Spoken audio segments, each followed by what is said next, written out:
some of you might have seen this before, but Gleicher's formula for change, the D actually stands for dissatisfaction.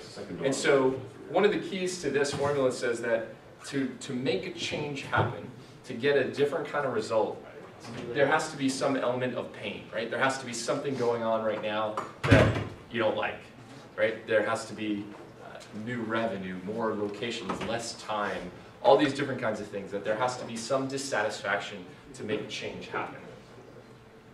The second component, and we're going to spend a lot of time on this, is that you have to have a vision. You have to have a picture of what the future state looks like, right? To say, what do I want to be in 3 years? What do I want to have this organization look like in 5 years? When do I get to retire and not have to go to the office every day, right? But you have to have a sense of, what am I driving for? What am I going to be part of that's bigger than just me? Right? Part of the purpose of our exercise this morning was to kind of think, what are some times in your life and some seasons that you've had where you felt the motivation and the momentum of going and working towards something bigger, right? Because everybody loves to drive towards something that they're a big part of. A friend of mine had the fortune of working on President Obama's campaign, right?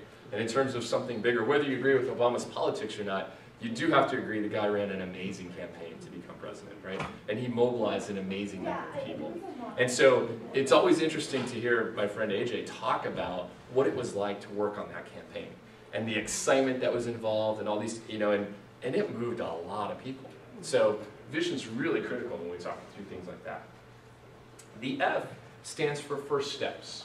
And this is where we start to get specific, right? And we start to drill into say, well, what are we going to do next? And what happens with the next thing that we're going to do.